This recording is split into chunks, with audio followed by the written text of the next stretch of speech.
తెలంగాణ రాష్ట్ర ముఖ్యమంత్రి గారికి, అదేవిధంగా ఉప ముఖ్యమంత్రి బట్టి విక్రమార్క గారికి, డీజీపీ గారికి, పోలీస్ అధికారులకు నమస్కారం. నా పేరు బేరే సత్యనారాయణ. నేను మంచిర్యాల నియోజకవర్గంలోని నస్పూర్ మున్సిపాలిటీలో 21వ వార్డు కౌన్సిలర్గా ఉన్నాను. గతంలో మంచిర్యాల మండల ఎంపీపీగా, 4 సార్లు ఎంపీటీసీగా, 5 పర్యాయాలు 25 సంవత్సరాల నుంచి నేను ఆ ప్రాంతంలో ప్రజాప్రతినిధిగా ఉంటున్నాను. మొన్న జరిగిన ఎమ్మెల్యే ఎన్నికలలో టీఆర్ఎస్ పార్టీ పరంగా నేను ఎమ్మెల్యే పోటీ చేస్తున్న ప్రేమ్ సాగర్ రావు గారిని తిట్టానని, నాపై ఆయన ఎమ్మెల్యే గెలిచిన తర్వాత నాపై కక్ష పెంచుకొని నన్ను, నా కుటుంబాన్ని అనేక రకాల ఇబ్బందులకు గురి చేయడం జరుగుతుంది. నాకు సపోర్ట్ చేసిందని నా ప్రాంతంలో ఉన్న దళిత కుటుంబాలు 5 టేలర్లు పెట్టుకొని బతుకుతూ కూడా వాళ్ళ టేలర్లను కూడా కూల్చివేయడం జరిగింది. మరి మొన్న ఏదైతే సర్వే నెంబర్ 14లో అది సుంచు సత్యం గారని అతని పట్టా భూమి, ఆ భూమిలో నేను ఒక ప్లాట్ కొనుక్కోవడం జరిగింది. అదేవిధంగా ప్రేమ్ సాగర్ రావు గారి ముఖ్య అనుచరుడు ఓబీసీ సెల్ జిల్లా అధ్యక్షుడు అయినటువంటి ఒడ్డి రాజమౌళి గారు కూడా అందులో ప్లాట్ ఉండడం జరిగింది. కానీ అక్కడ ఉన్న ఊర్లను నేను కబ్జా చేసిందని మున్సిపాలిటీ వాళ్ళు తీయడానికి వస్తే 16వ తారీఖు నాడు నేను మున్సిపల్ కమిషనర్ గారిని బూతులు తిట్టిన కులం పేరుతోనని నా మీద ఎస్సీ ఎస్టీ అట్రాసిటీ కేసు పెట్టడం జరిగింది.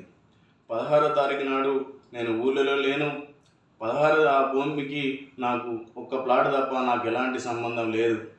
అయినా కానీ వారు పెట్టంగానే మరి ఏసీపీ గారు కానీ, ఎస్ఐ గారు కానీ నాకు ఎలాంటి నోటీస్ ఇవ్వకుండా, ఎలాంటి విచారణ లేకుండా నా పైన అట్రాసిటీ కేసు నమోదు చేసిండ్రు. మరి ఈ విషయం నాకు తెలియకపోవడంతో నేను మరి అంతకు వారం రోజుల ముందు నేను జారిపోవడంతోనే నా ఛాతీలో దెబ్బ తాకితే నేను హైదరాబాద్కు మరి హాస్పిటల్ నిమిత్తం నేను హైదరాబాద్కు రావడం జరిగింది. హైదరాబాద్కు వచ్చిన క్రమంలో నేను ఒక లాడ్జిలో రాత్రి నేను పడుకుంటే మరి రాత్రి 12:30 గంటల ప్రాంతంలో సిసిసి నస్పర్కు సంబంధించిన ఎస్ఐ గారు కొత్తగా వచ్చిన నాకు తెలియదు.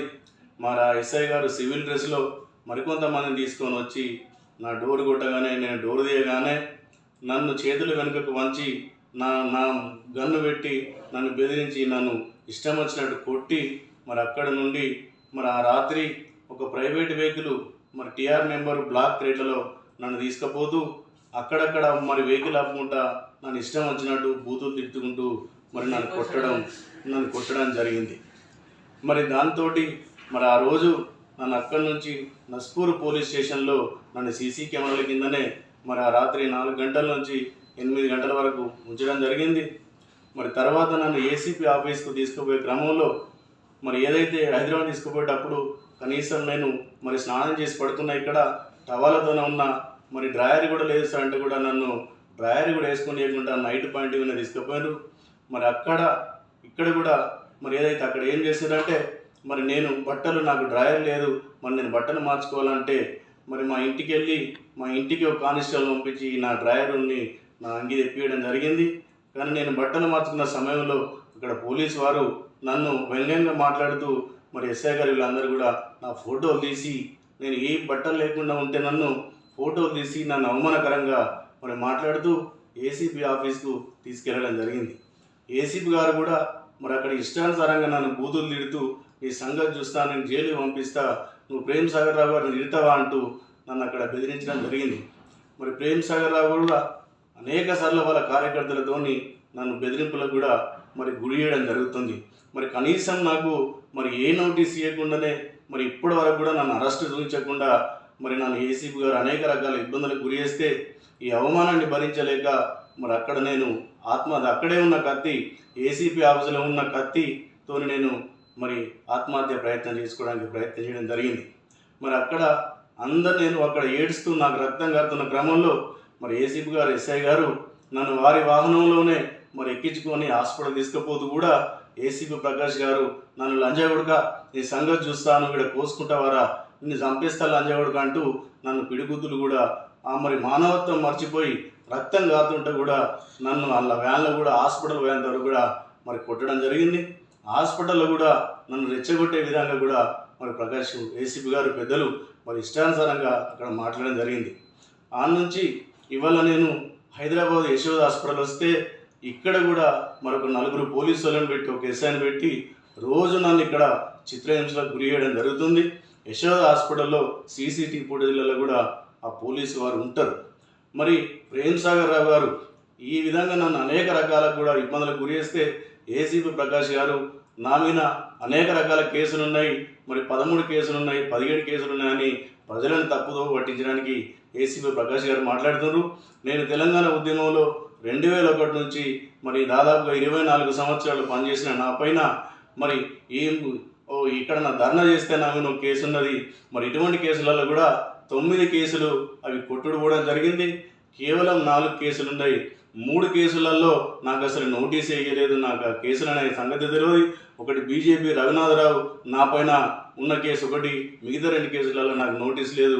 ఒకే ఒక కేసు నా మీద ఇప్పుడు కోర్టులో నడుస్తుంది. రొడ్డరాజేశం అనే వ్యక్తి మా మీద కేసు పెడితే అతని పైన కూడా కౌంటర్ కేసు అయింది. ఆ ఒక్క కేసు నడుస్తుంది. మరి ఇవన్నీ కూడా ప్రజలను తప్పుదో పట్టియడానికి ఏసీపీ ప్రకాష్ గారు ఎమ్మెల్యే ప్రేమ్ సాగర్ రావు గారు ఎట్లా చెప్తే అట్లా నడుచుకుంటూ నన్ను చంపడానికి మరి ప్రయత్నం చేస్తున్నారు. ఈ రోజు వరకు కూడా నేను యశోద హాస్పిటల్లోనే మరి ట్రీట్మెంట్ తీసుకుంటున్నా.